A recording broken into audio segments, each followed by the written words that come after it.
Yes. Is it good? Okay, seems like everything is okay. So, hello. So, this is Christian Rose, and he will talk about publishing and a little bit of Creative Mobile, as I have understood. Yep. So, do you want us to begin? Yeah. Let's Okay. do it. What I suggest is to make this not like a lesson or something, but more like a dialogue. So we can discuss stuff. So if you have any questions, you just interrupt me and we go on with the questions. And so I work for Creative Mobile. At that time, Creative Mobile actually is the oldest gaming company. I mean, mobile gaming company in Estonia, and we started back in 2010, and we've been quite lucky to create a completely new genre for mobile games. At that time, which was a drag racing genre, it was a subgenre for the racing games, and rest of that, we became both popular and we made our first money to expand and to continue development of new games. Well, since then we've made quite a long road of ups and downs, and we had some successful projects, we had some bad projects that nobody actually saw outside of the company. We made some good decisions, some bad decisions, and at some point, a couple of years ago, we also decided to start kind of side business, or which is publishing. Our main business is still game development. We consider ourselves to be indie developers, but when we talk about indie, actually it's more like independent, and it's not really related to the company size. Creative Mobile is still a 100% independent company. So a couple of years ago, we started our side business, which is publishing, and since then we published, I would say like a dozen of games, different ones. Some of them were successful. Some of them were less successful, but we did our best. And when we talk about the publishing, and publishing as a business is a really tough one at the moment. And as time has shown, many companies which were previously pure development companies, they tried this business. And they did it as we did, as a side business. And to be honest, in most cases, this business failed for them, and there are reasons for that.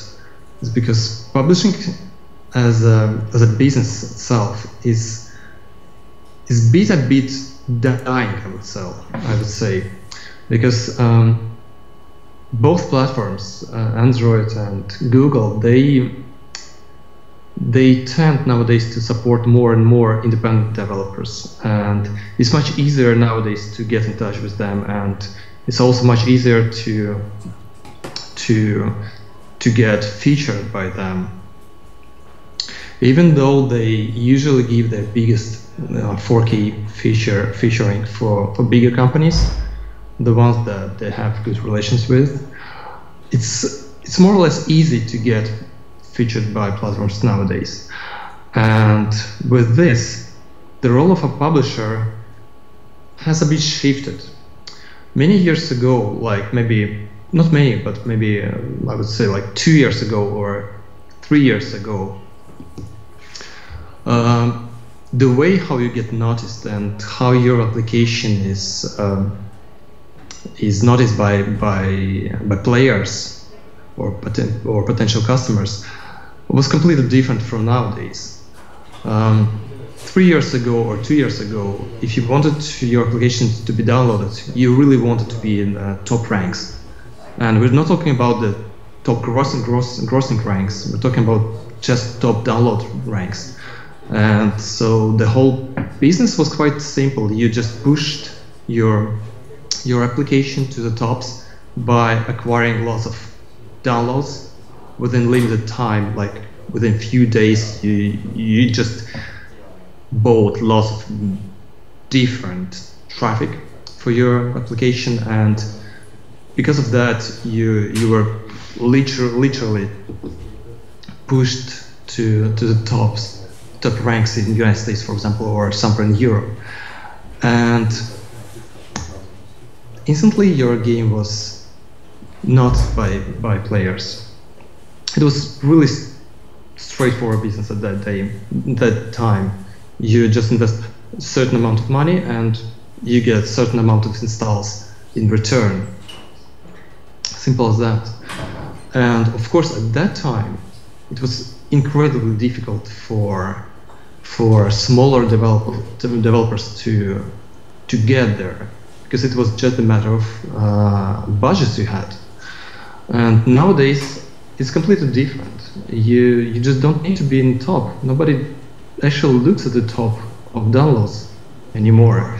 And both platforms, I mean both Google and Apple, they changed the way how your applications are promoted, and they gave much more support to smaller developers. So let's talk about how it works now.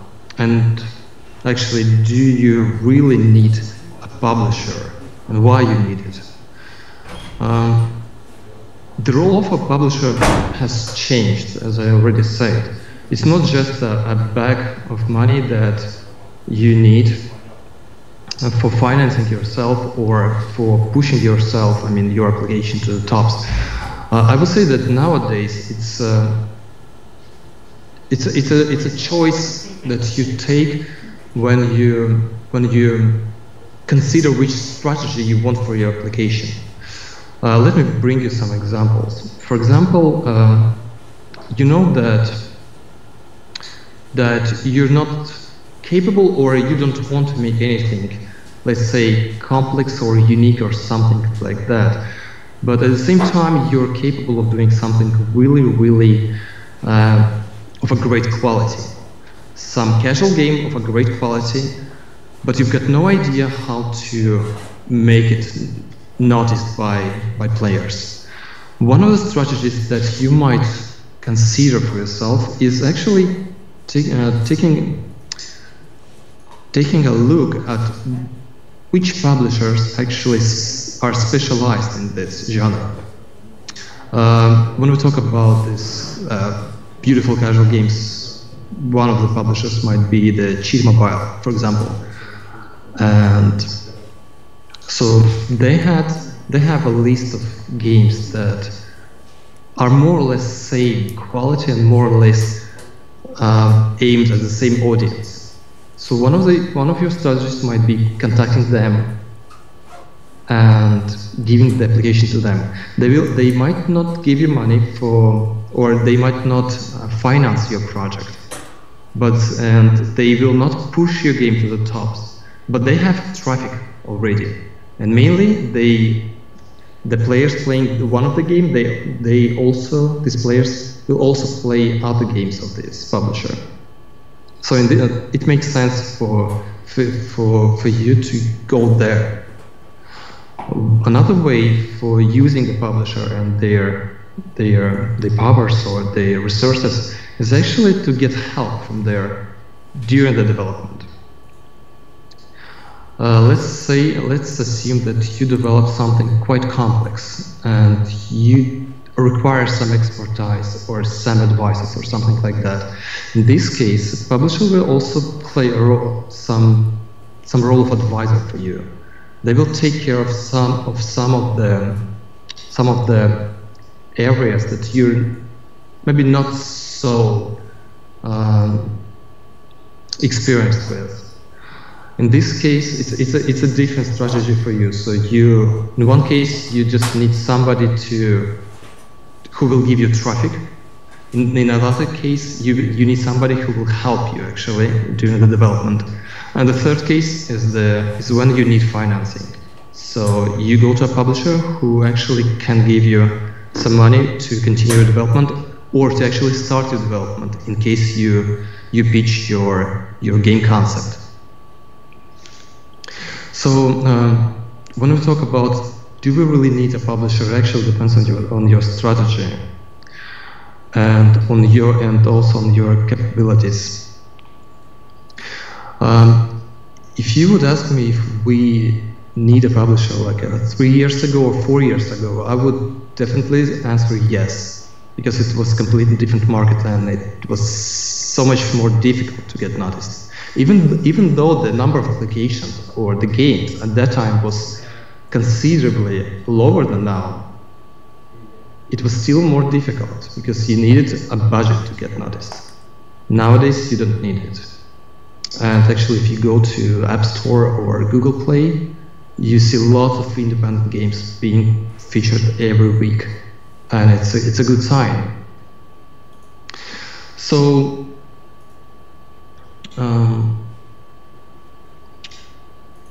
when we talk about the relations between developers and the publisher, one of the concerns that many developers have is that publisher is somebody greedy or somebody lazy who will just get your application doing nothing for you in return, and they will just get, let's say, half of the revenue share.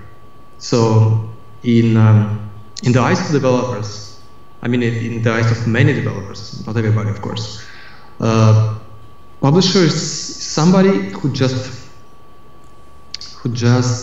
do little, but at the same time takes half. And when I say half, it's usually nowadays it's a common way to split the revenue share. It's like 50-50. And actually, after talking to many developers, it actually was the case. In many cases, the developers actually brought the game to a publisher, and publisher did nothing at all. And when I say nothing, I really mean nothing. I mean, they signed the contract, they got the rights, they got the license to publish the game, and they did nothing. But at the same time, the game was already transferred to them, and it was like a disaster for the developers, because they spent lots of time, months, or even years working on the game. They put their all hopes to one single step, I mean publishing. They have chosen a publisher, let's say a wrong publisher at that time, and the game was actually lost for them because they lost rights, they lost everything.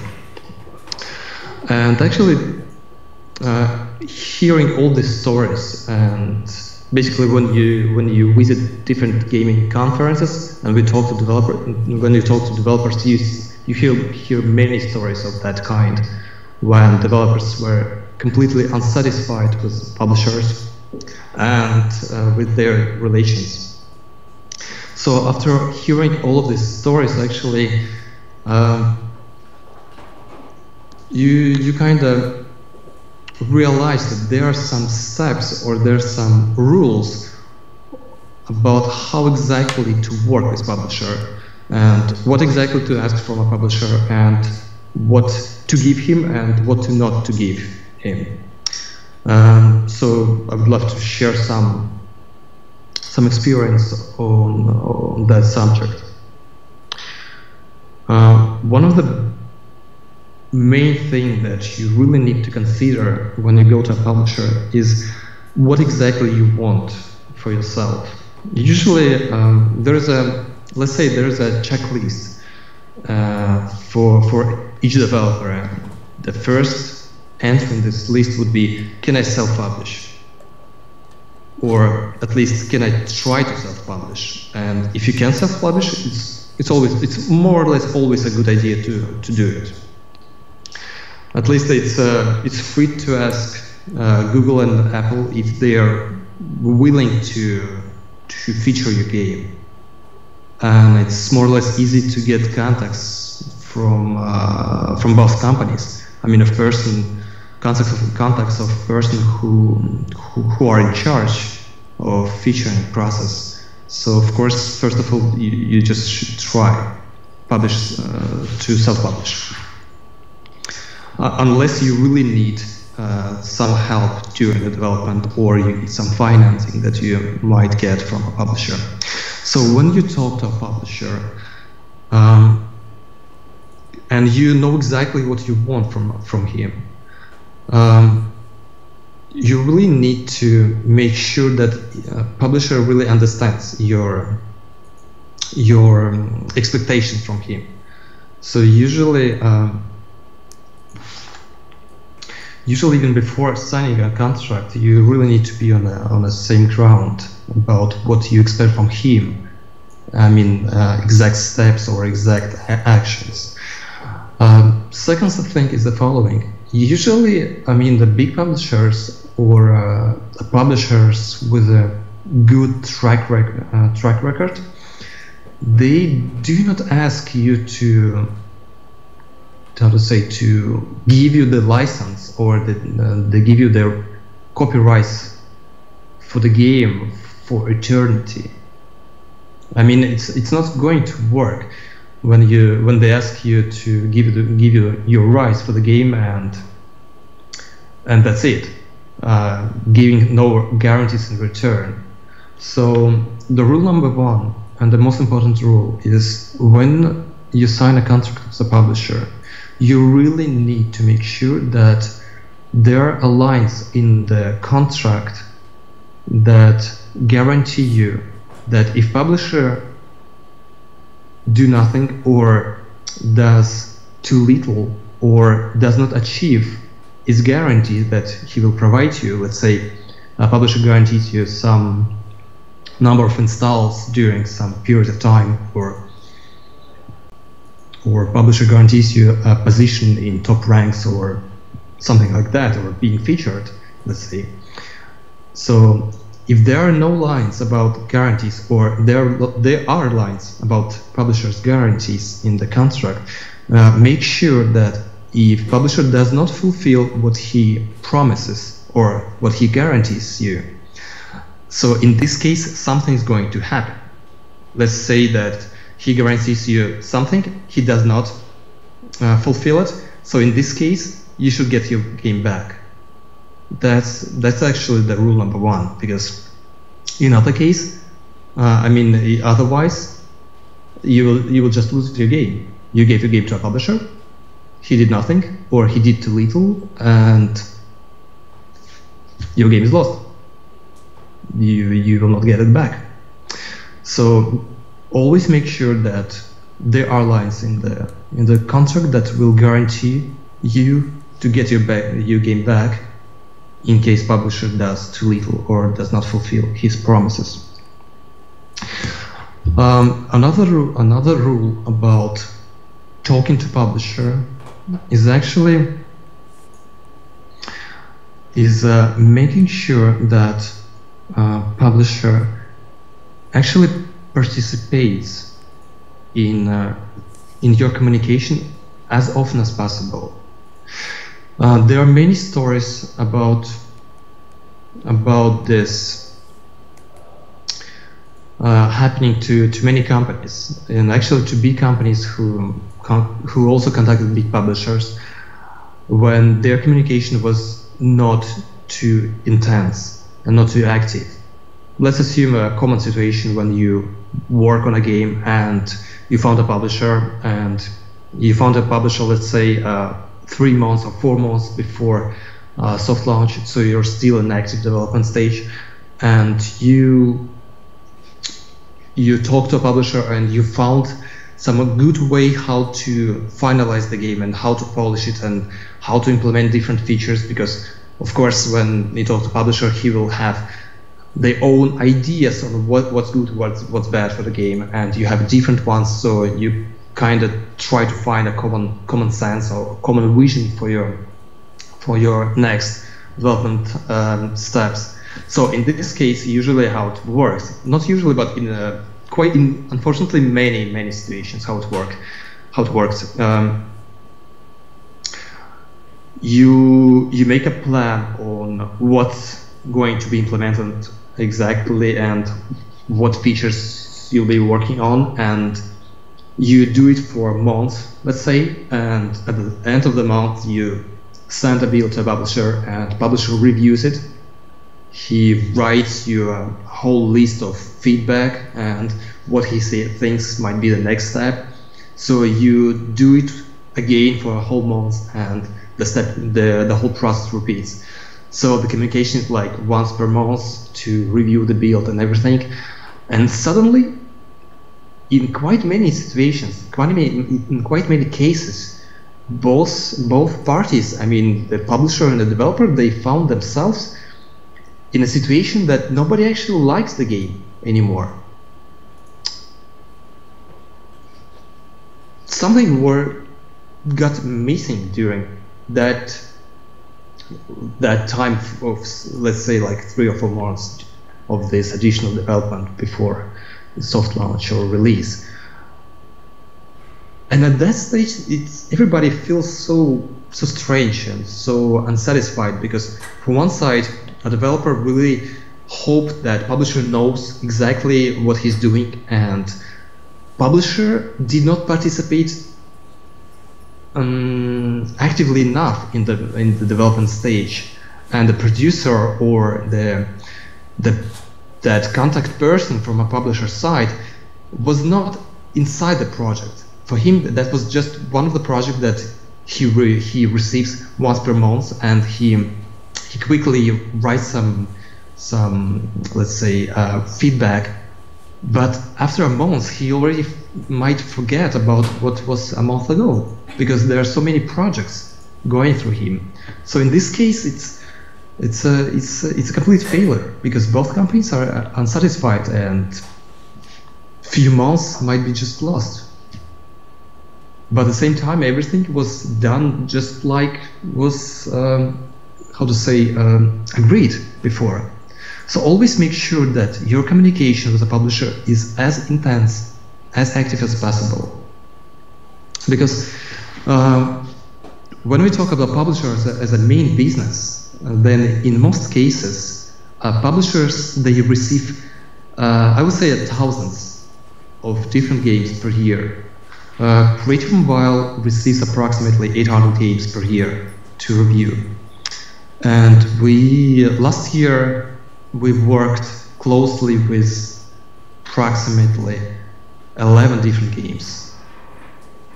So each producer had to work with 3 or 4 games, and if you let him forget about your game, he will just forget about it.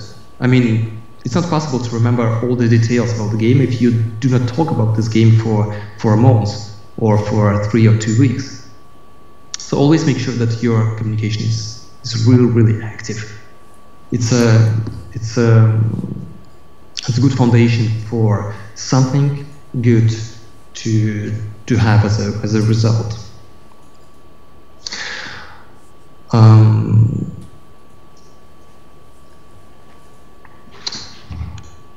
When we also talk about publishers, as I already told you in the beginning, there are mainly 3 ways or 3 reasons for you to talk to publishers. One of them is pushing your game to tops or getting noticed. Another one is you need more expertise or advice in some areas, and the third one is a financing that you might work. Not every publisher actually provides you with all of these 3 services. There are publishers that actually prefer to have lots of games being published and giving really little attention to each game. It's a viable business, and it works for many companies. So you just allow many games being published on your account, and you give little traffic to each of them, and suddenly one of them will be successful. Other publishers might work differently. They prefer to start working with the developer from the really early stage, like a concept, game concept or prototype, and they want to participate in development as much as possible. And So when you choose your publisher based on your needs, always make some research on what exactly this publisher did in the past, or how this publisher prefers to work. And there's also some alternative ways to work with a publisher, and these ways are really, in my opinion, they're really good for indie developers or for small teams or small studios. And at the same time, this alternative ways to work or to communicate with a publisher, they're not so, how to say, obvious. One of the things that I have noticed during past 3 years, and I've been working with publishing business for 3 years. So one of the things that I've noticed is that many developers, when they just start working on in the gaming industry, and I mean in the mobile gaming industry, they tend to focus too much on the development itself, and they just don't have time, or they kind of forget about what's going to happen next. I mean, after you've got your game. The most basic, the most obvious question at that moment, I mean, when your game is done, is, does anybody actually need this game? And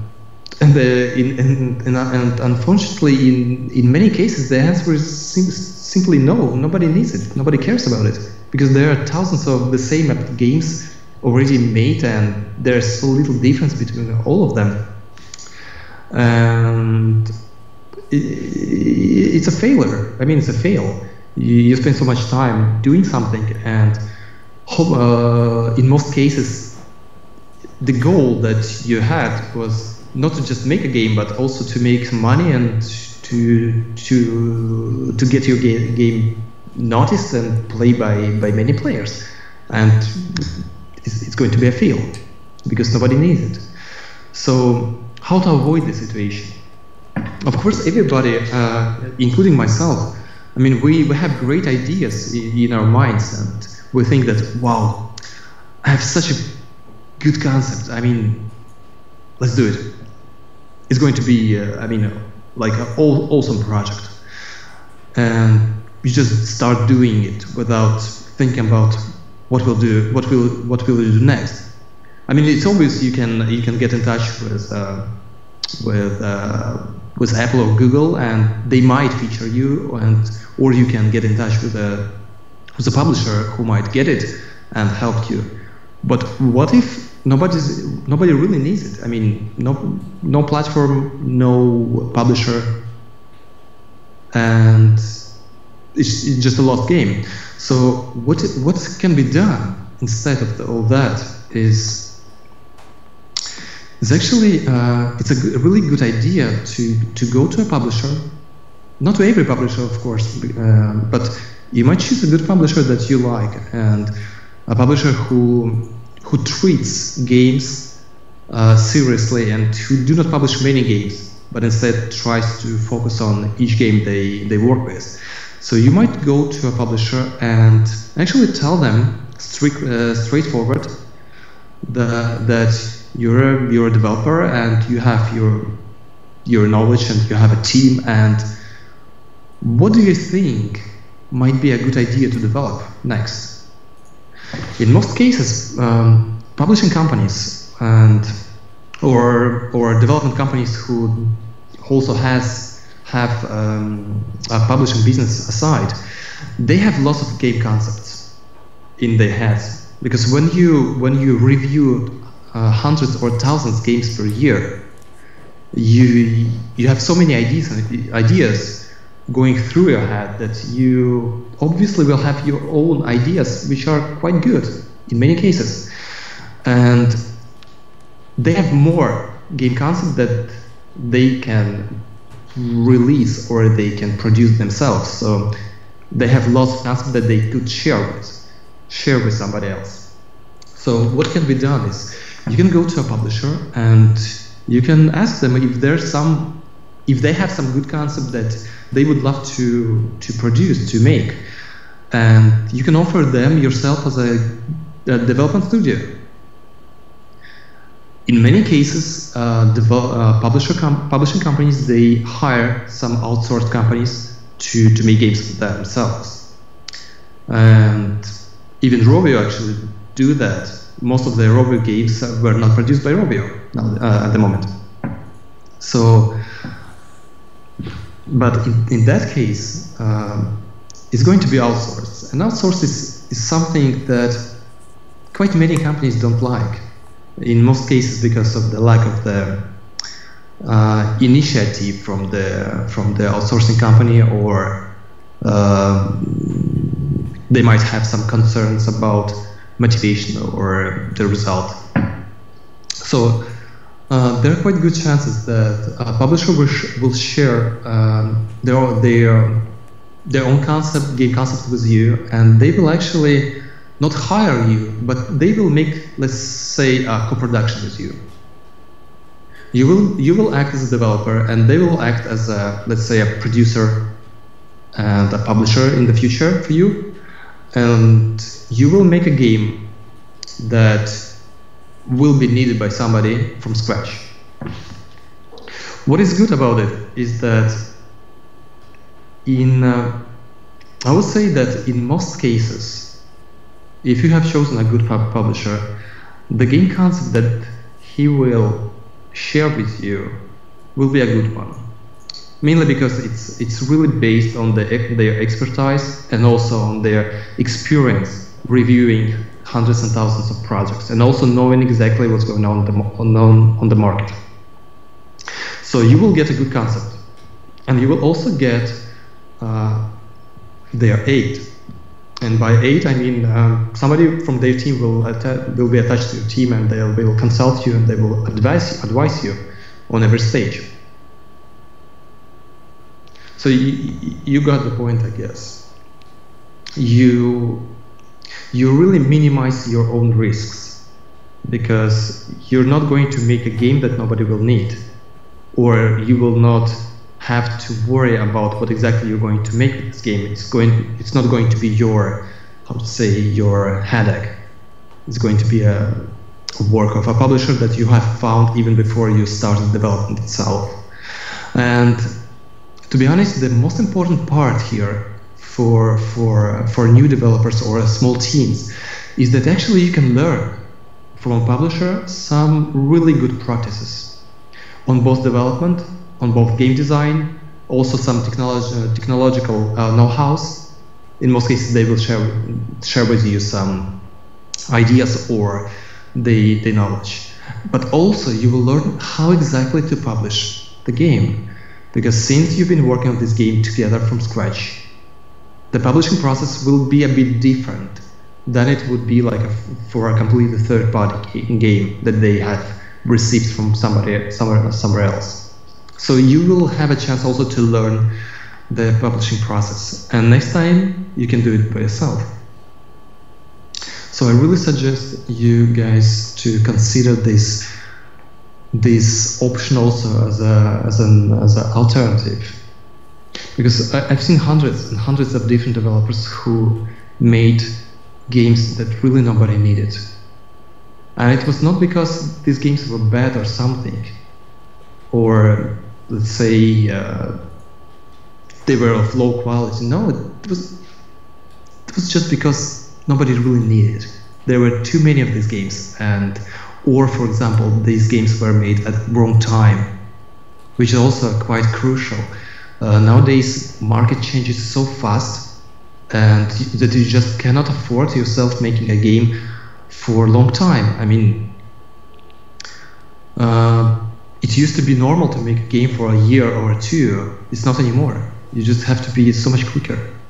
Of course, there are some exceptions to that, and of course, it also depends on the budget. If you can afford yourself a huge budget which starts from a few millions, of course, nobody will care about how long it took you yourself to produce a game. You will find your market, because when the budget is so high, you pre-calculated everything, hopefully, and in most cases you actually did.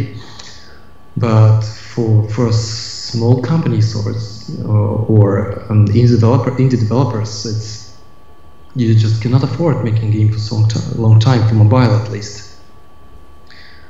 And choosing the right concept is really crucial. And one of the ways to minimize the risk is to talk to publisher before you actually start the game process. Many developers they choose a different way. They start development. I mean, they choose some concept that they really like, and they start development, and they make a prototype, or they even go further to alpha version, and at that stage they go to a publisher. But in quite many situations, it might be too late. I mean, nobody needs it at that time, and what you do with your game, you spend, let's say, 3 or 4 months on a game, and you got quite negative feedback from the publishers you talk to, and it's way too early to talk to platforms. In most cases, again, there are some exceptions. So what you do in this case, you have a project that nobody liked, I mean, from a publishers or from a bigger companies, and at the same time you feel that this project is a good one, and maybe some of your friends also suggest that this is a good one, we believe in it. So what you do, I mean, it's a risk. It's a risk of your time, it's a risk of your money, so how exactly you make a choice? And it's quite tough. I mean, it's really tough decision at that time. In most cases, to be honest, developers just continue. And they continue, they spend another few months or even half a year, and they release the game, or they try to release it, and at that time it's obvious that it's going to fail, to be failure. So it's just, there's some ways to avoid this situation when you have to make this choice. Are we going to continue with the project, or we just cancel it? So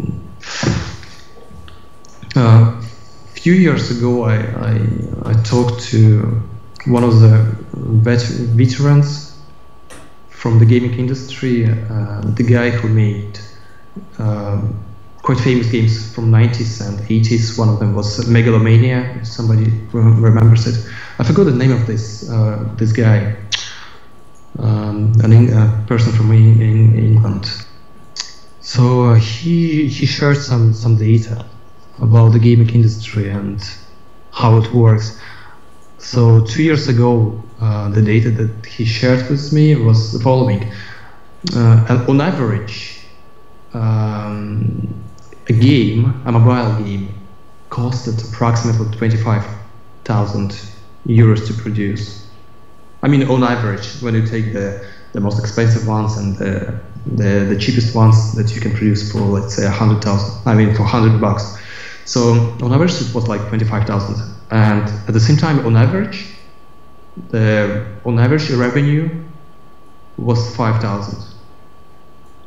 I mean, it was negative, like 5 times negative compared to the budget, and it was a really good sign for me and for other persons who were there at the speech, during the speech, that it's really competitive. It's really tough business. I mean, gaming and mobile gaming industry. You cannot just jump in and hope for some luck. It used to be like that. Let's say 8 years ago or 9 years ago, when the first iPhone appeared and the App Store was released, and you might remember these old games that was the first ones for iPhone or Android.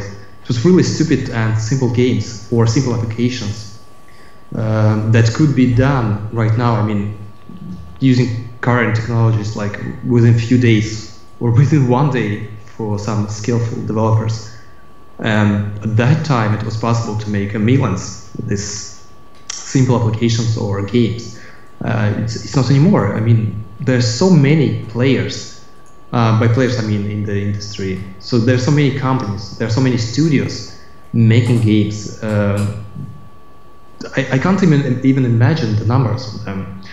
And also, when we talk about the number of applications that we currently have on the market, I mean, it's astonishing. There are more than 1 million games.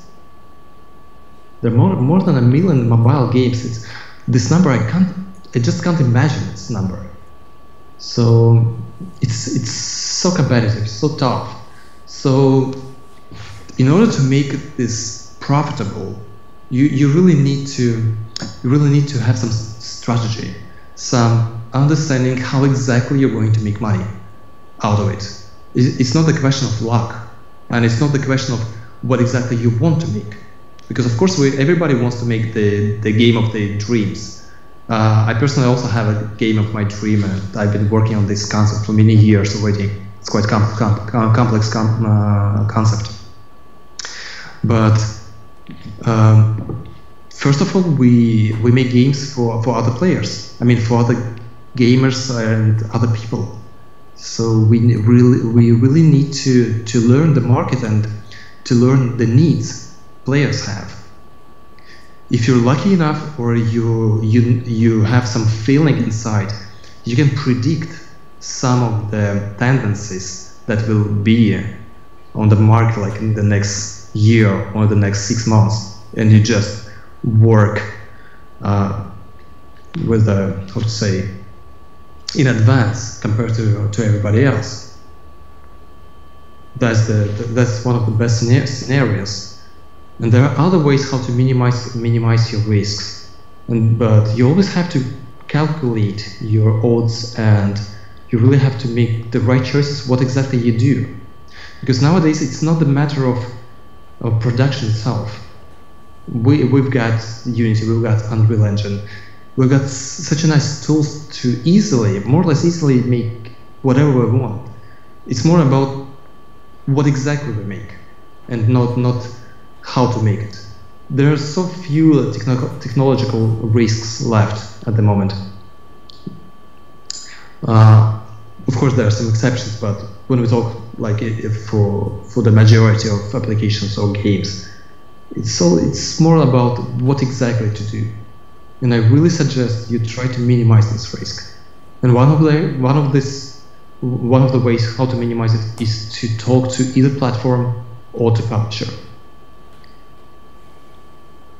I guess I have finished what I wanted to say, at least. So Raul, do you have any questions or something? Yeah, well, it's not Raul, it's Marko. Raul is in other room. Yeah. But yeah, I think I have like a couple of questions, and maybe some people more. So I don't know. Let's begin. So last Thursday I went to ITA meeting. What? Okay. And I found out something new and interesting I didn't know before. So in mobile stores, iOS and Google Play, publishers have certain rating. So depending of rating, it affects the install count and feature amount, as I understand. But does it apply to Steam and other shops also? Do you know anything about it? So the question is, does it apply to Steam? Yes. Well, to be honest, I'm not the Steam guy. I know really little about how Steam works. Oh. Sorry for that. No one. But maybe you do know in general what's the main difference of the market currently in between mobile platforms and desktop platforms. Like what's the competition difference and market difference in general? Well, I would say, as I already told you, I'm not the expert in. Guys, can you mute the microphone because I hear echo? Okay, thanks. Some technical issues. So, as I told already, I'm not an expert in PC gaming, and I know quite little how exactly Steam works. But when we talk about, let's say, indie developers and their choice whether to do something for mobile or for PC, it's quite a good choice actually, and it's quite interesting choice because in terms of production, it's more or less same amount of work to be done. We do not talk about some exceptional projects like RimWorld or something like that. No, we talk about some average game. So in this case, as I feel it, one of the things that might affect the choice which platform to go and why is the free-to-play. Because nowadays, in most cases, people go for mobile and they choose free-to-play model. And it's quite more difficult to work with free-to-play than a premium. And when you go to PC, you go for premium model. So I have a feeling that in many cases, developers choose the platform to go to depending on their ability and their knowledge of how exactly to sell the product. Because free-to-play is free-to-play is completely different from premium in terms of game design and in-game economy, and how exactly you're going to retain your player during many days. It's different from the premium, because you don't have to care about for how long players are going to play your premium game. You just care about to sell it. That's it. And if we were even do you remember last year, 2017, there was a game released by a small Nordic company, if I'm not mistaken. The game was named No Man's Sky.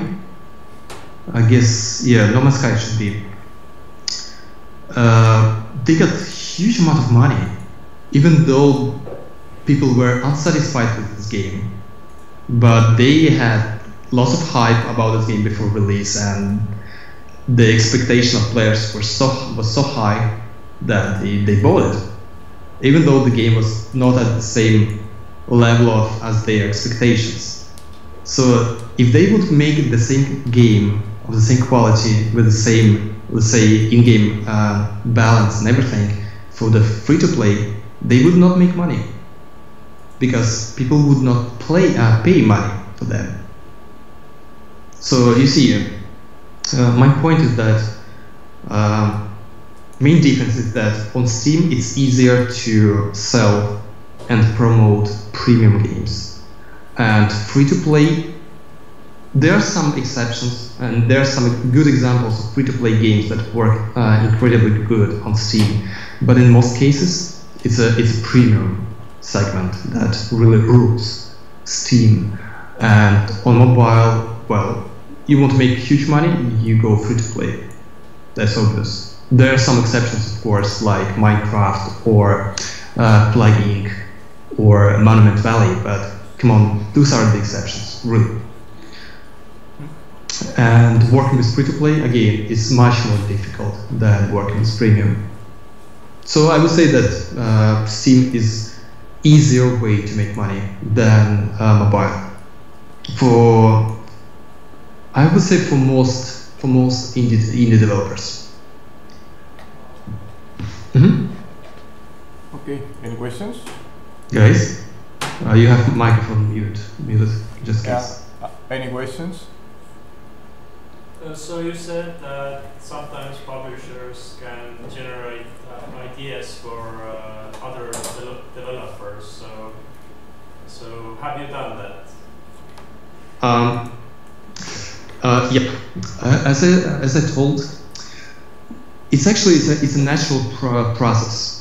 When you play the game, I mean when anybody plays a game, they have subconsciousness working and producing some feedback or some ideas based on what they're playing.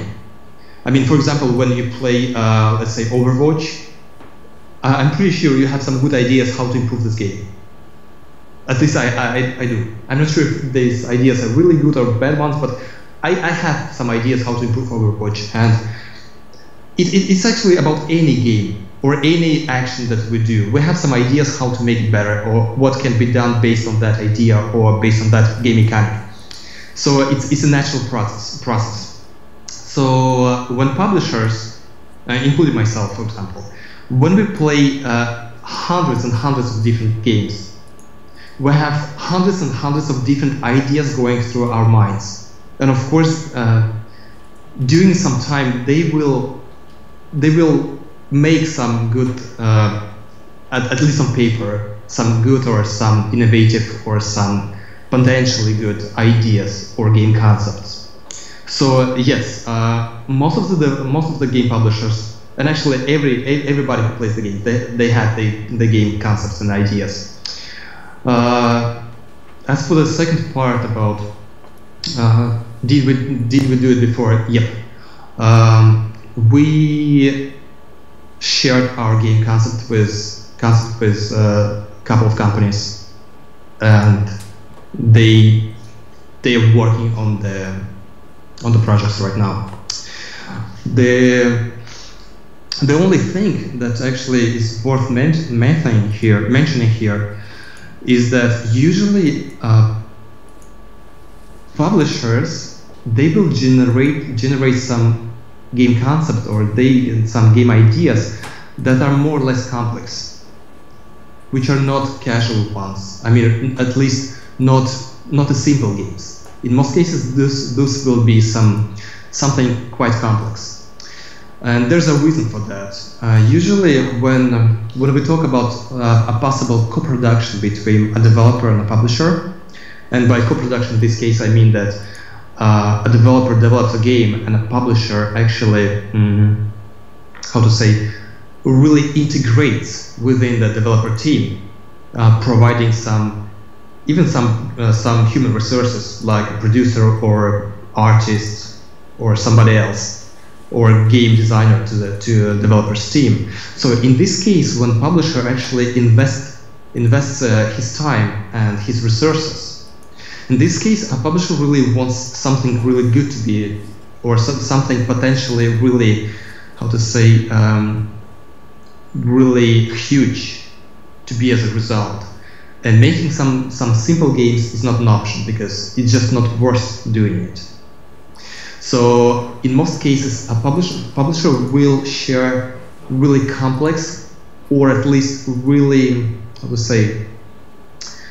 not really, but more difficult games to be done or to be produced. So that if everything is done right, the result will be higher than average. I hope you got my idea. So yes, we currently have 2 games in co-development, and these games are quite complex. One of them is an MMO game for mobile, and another one is, let's say, semi MMO. I mean, with lots of players playing this game at the same time, with some interaction, but not completely MMO. And another one is completely MMO. So yeah. But actually, even though the game concepts that publishers will share are more complex to make, it's actually amazingly good opportunity for developers also to do something more difficult and to make a step to the next level in their own understanding of game development. because there are many developers that can spend years and years making quite simple games. It's not a bad option, why not? I mean, there's nothing wrong about it, especially if it brings something in return, like money or installs or fame. But in most cases, usually people want to increase complexity of what they do. They want to make more complex or more difficult or, let's say, bigger projects. So working on a co-production basis with a publisher is also a really good way to learn something new. And not only about the technology, because as I already told you, technology is not a major risk anymore, but instead it's a good way to learn something about how to make a good and complex game design. And game design, that's the biggest risk nowadays, especially in free-to-play field. Yep. Yeah, go. What is the most successful game that you have published, and why is it the most successful? Good question. Let me check to get it. Give me a second, yes. I have to check the list.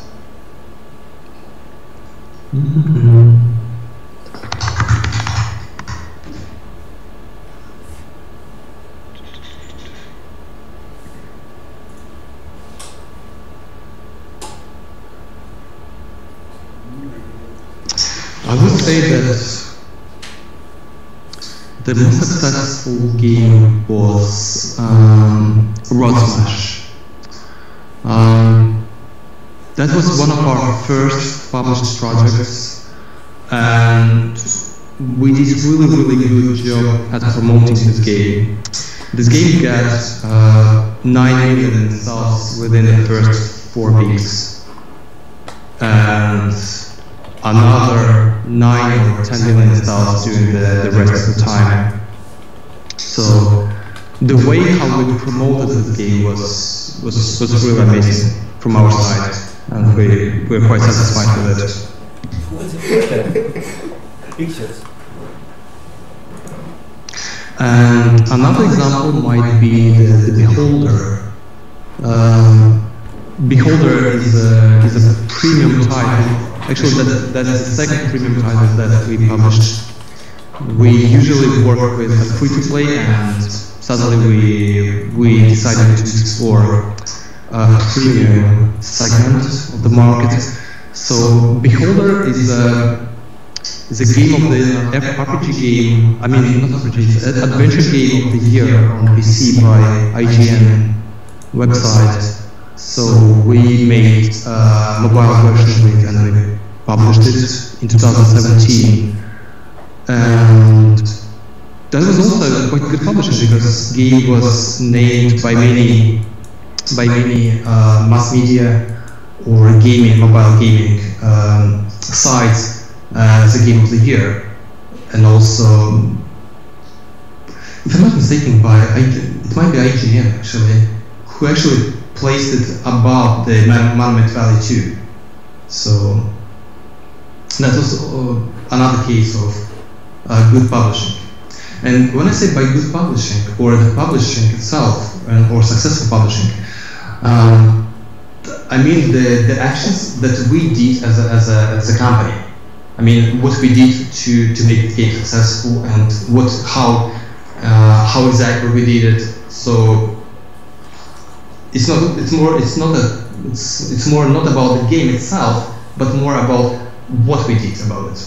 So how we use this game to publish it, to promote it, to make it successful, to make it visible, to make it a noticed game.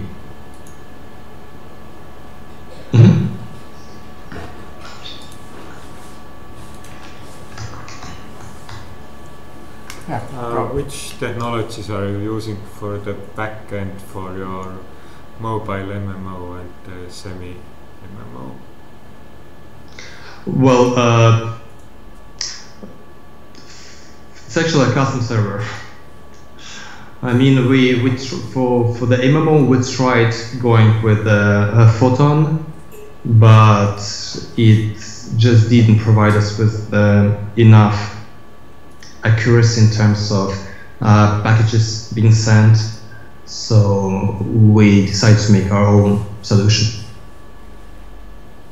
And for the semi-MMO, it's also a custom server, but since it's not real time, it's more like a delayed. So it's quite easy. I mean, it's a simple server that supports that everybody can make. Nothing fancy.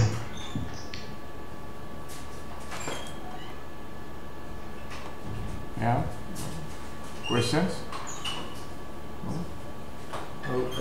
So these days we have quite a few games that are cloned. How do you evaluate a clone which is better than the existing one in the game? I'm not sure if I heard the question. Can somebody repeat it?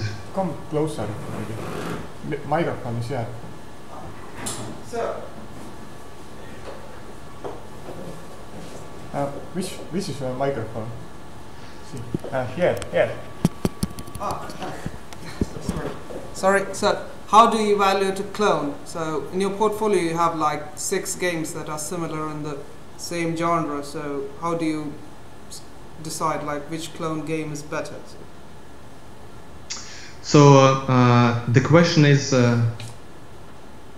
what do we think about clones? Yeah. Or exactly. So, what does a clone need to be successful in, and how do you evaluate like you support? I got it. Now I got it. The question.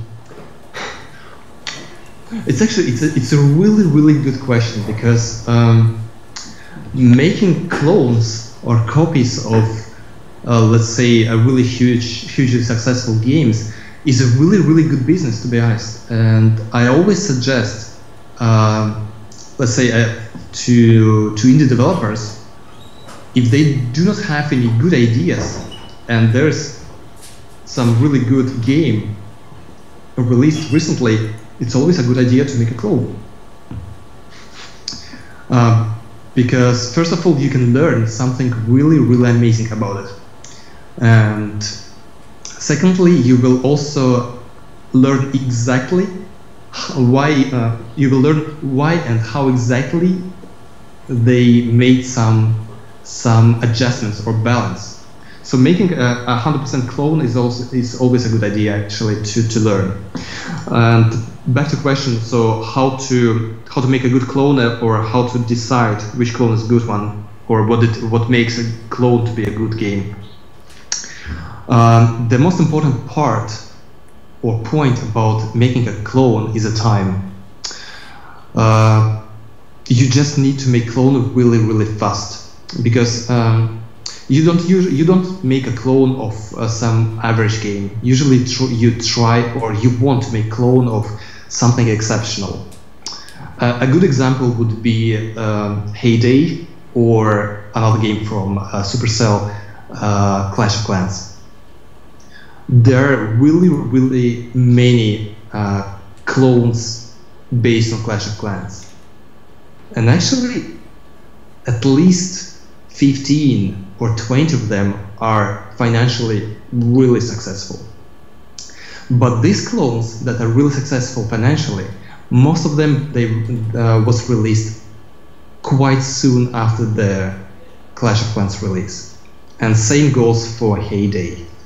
A friend of mine from Russia made, I would say, like 95% clone of Heyday. He took the economy completely, 1-to-1. He also took most of the graphics to be the same, and all he did, he changed really tiny details in the game to be different, and he released this game. He made it alone. He's quite a skillful developer, so he made it alone with the help of one single artist who made the graphics, and they made lots of money because the game was released really soon after the Heyday release. They found a really good game for the name for the game, and they made really incredible amount of money for that. That was a good clone. So what was crucial? The timing and really close proximity to the original. So timing is the most important part, because making something like Clash of Clans, I mean clone of Clash of Clans nowadays, would be, in most cases, would be just a lost time, because everybody already tired of this genre, and of course you can make something exceptionally good, quite closely related to Clash of Clans, and you add something new to it. It might, and you have a good budget to promote it, it might be successful as well, but the time has passed. So timing and quality. Also what is really important about making clones is not to try to make something way too, how to say, innovative.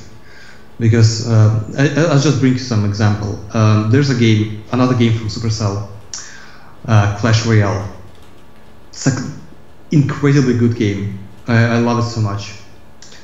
And what is interesting about this game is that after 2 years after release, there are no good clones of Clash Royale.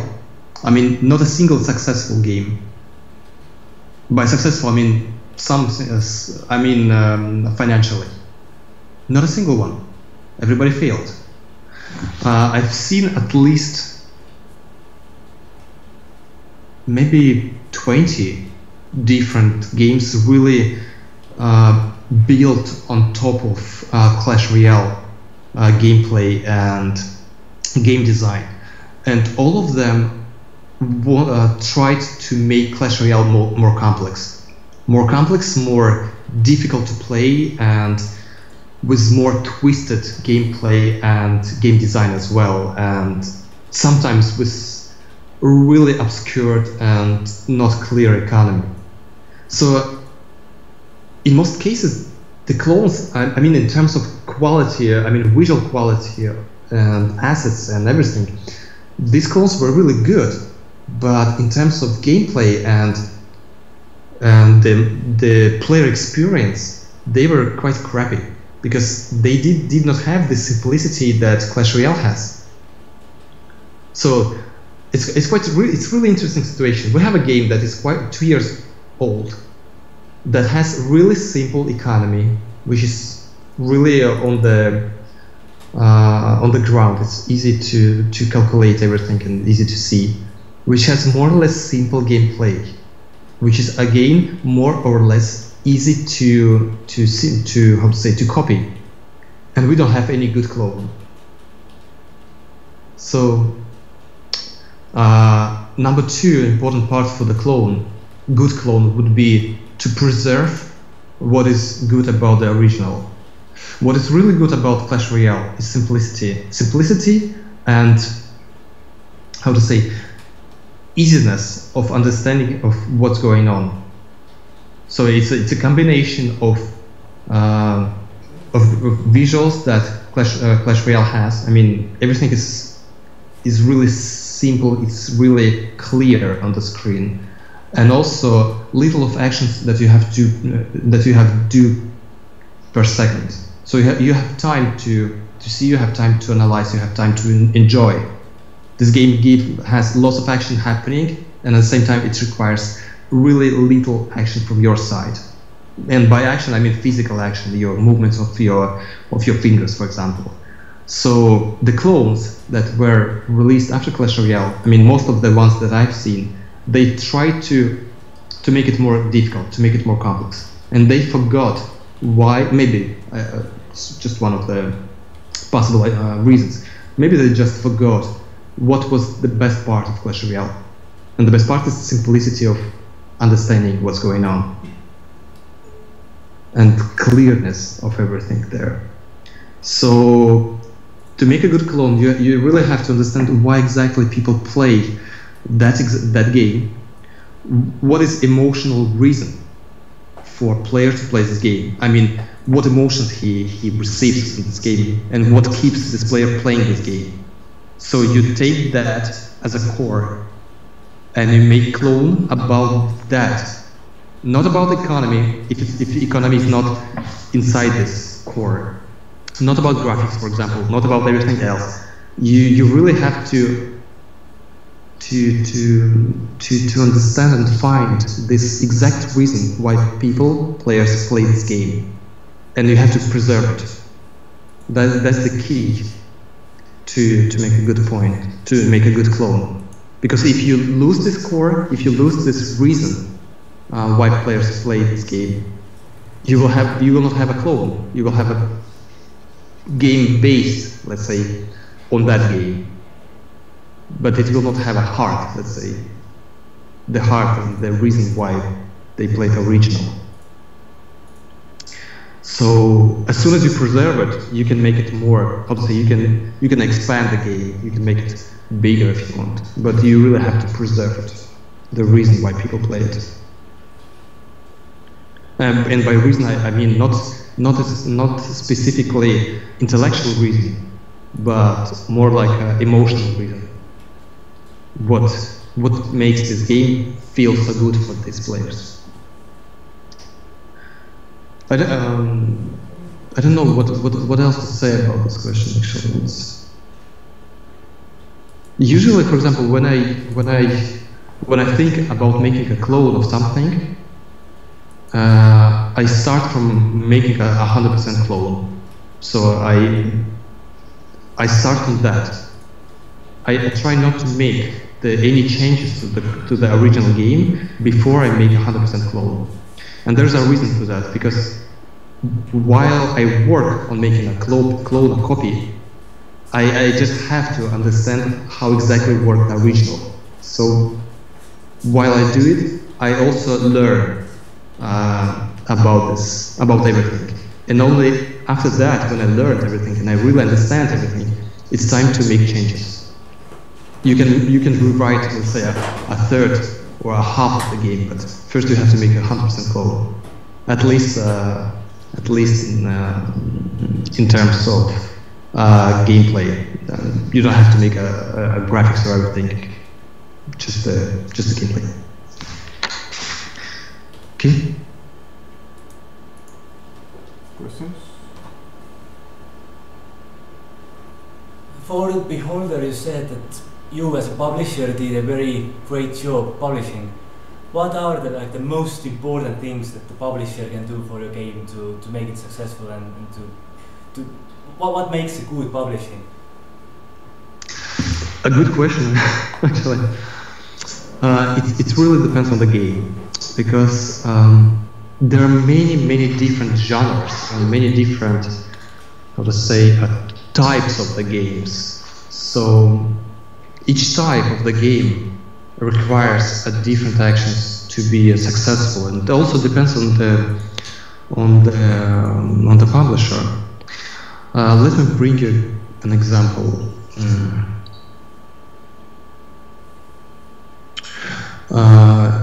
In the beginning of our discussion, I've mentioned a Chinese publisher called Cheetah Mobile. This publisher has released quite many really simple and casual games that all have some similarities. All of these games were developed by different developers, but they share some similarities. And the main similarity between all of them is the quality, the quality of the picture.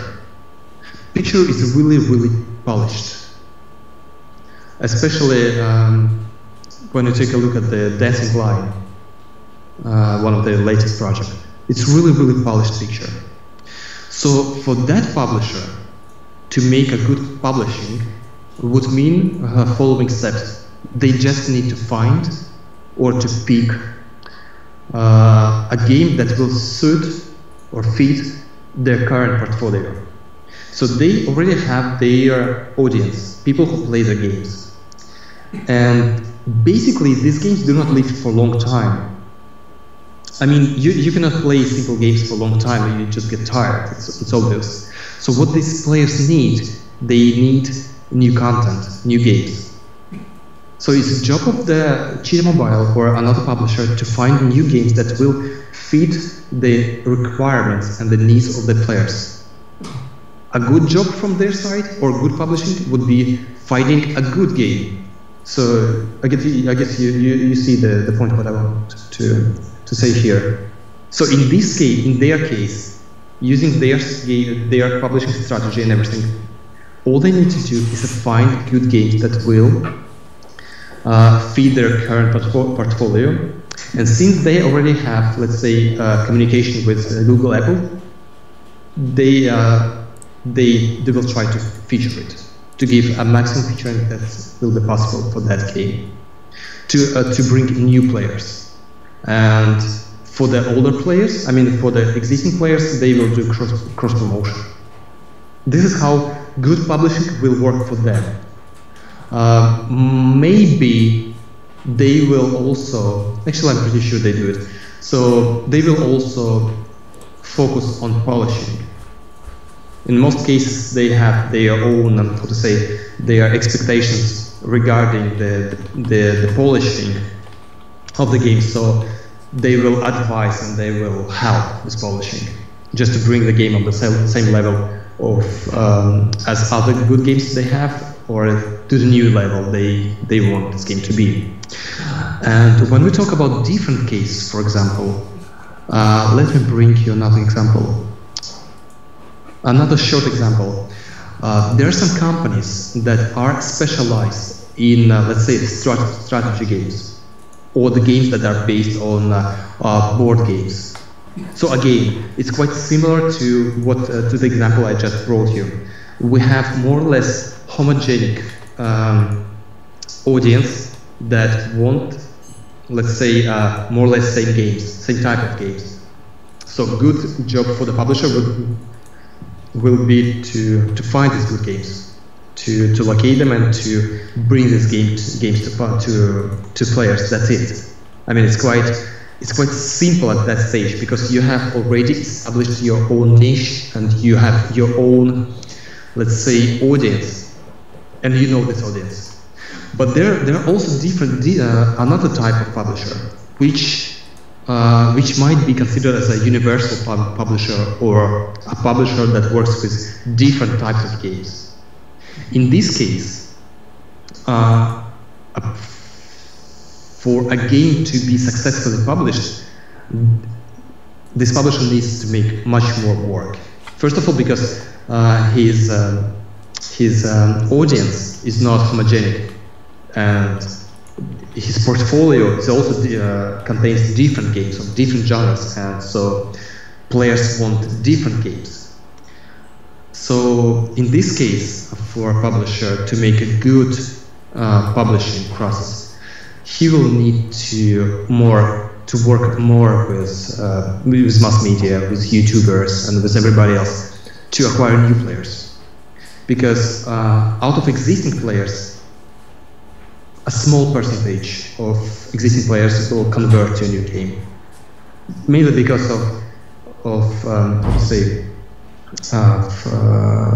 because of the fact that current audience is so different.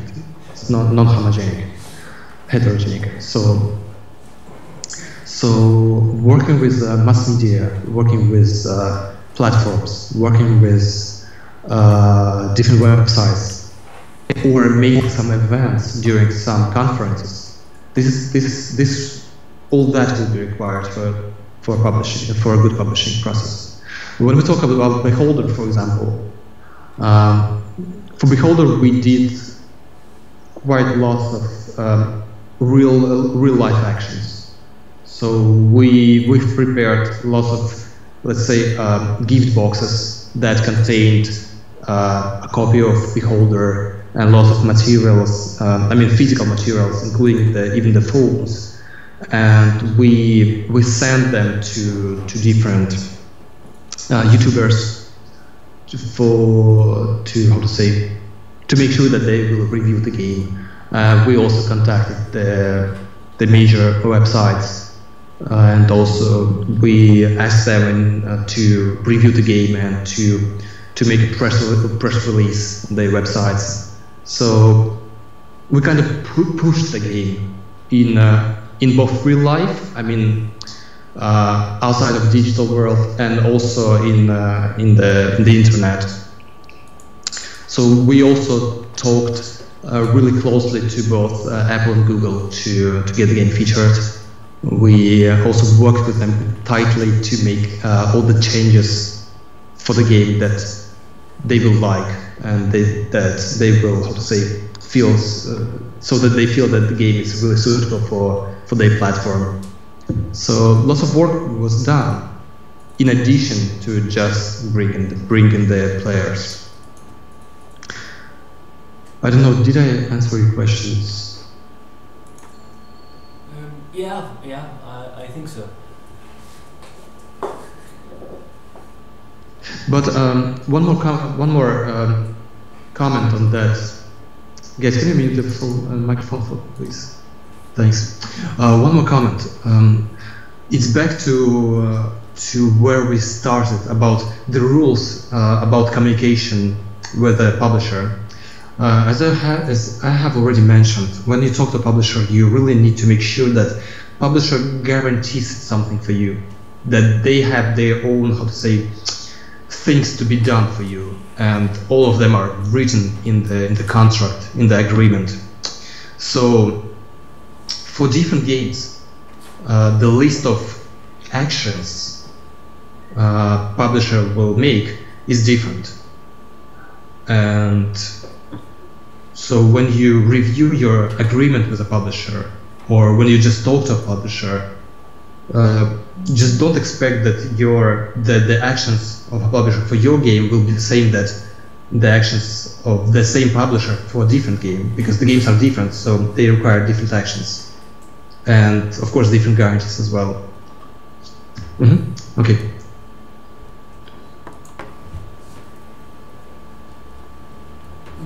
Okay, one more question from me.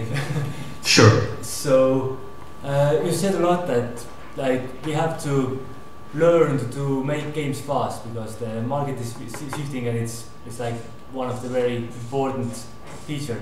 So what's like the optimal time frame you would suggest for a mobile game to be developed? So how fast should we learn to make games?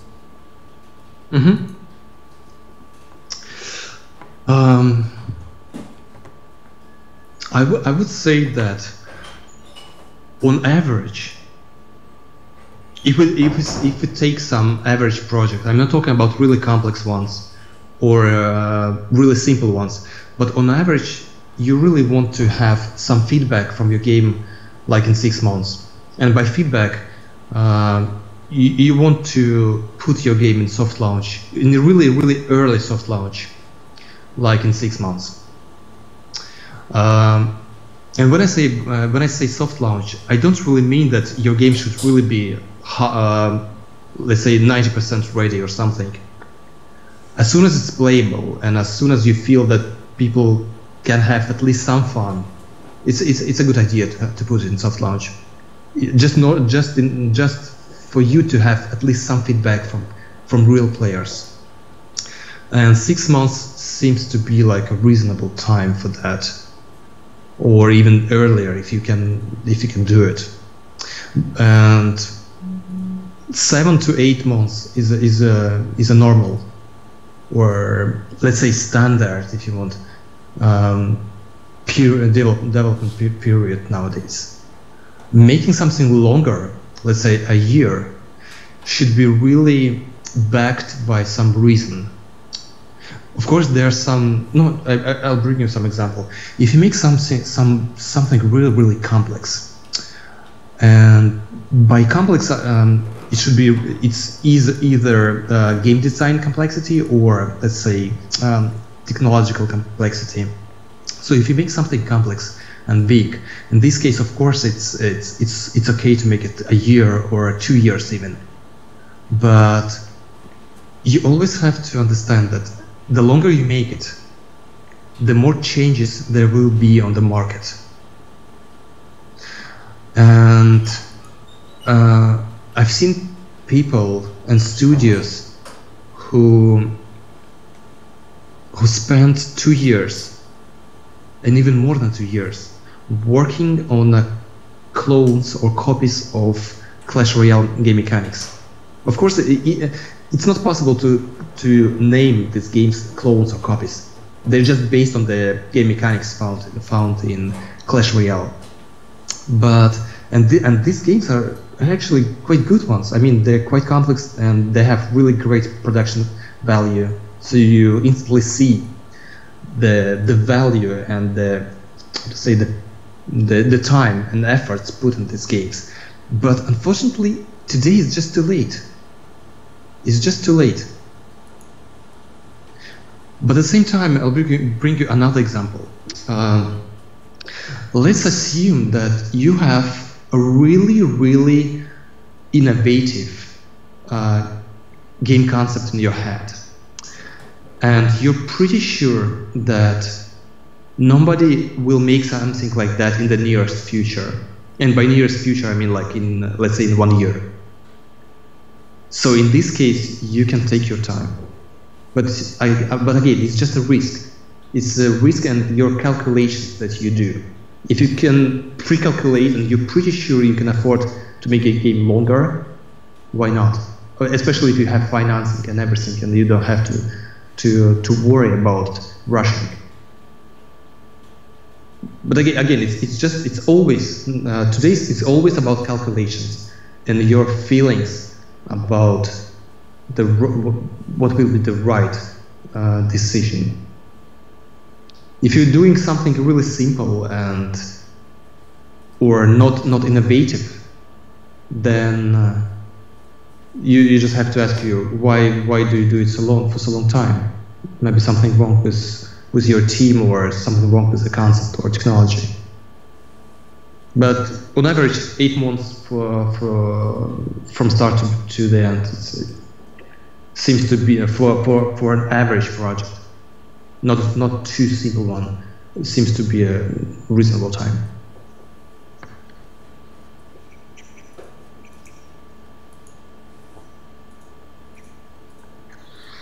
So I think that's all. And yeah, really thank you for talking. We got so much information. That was so guys, basically, actually, you can get in touch with me if you have some good ideas, and you want to discuss some ideas to get some feedback about them. You can get in touch with me, and I'll give you feedback on your ideas or game concepts. Also, if you think about what to do next, or about picking some concept, you can also get in touch with me. Maybe I'll share some concepts with you that I have. Because we have too many concepts, game concepts, that anyway we just don't need. We will not be able to make them all by ourselves. So we can share it.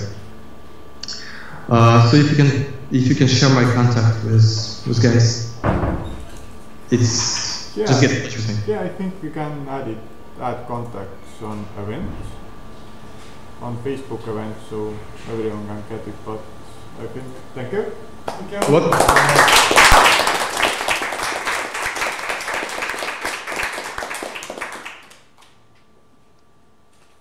So yeah, that's all I think. Okay. Yeah. Talk to you next time. Bye. Oh, quite good talk, I think.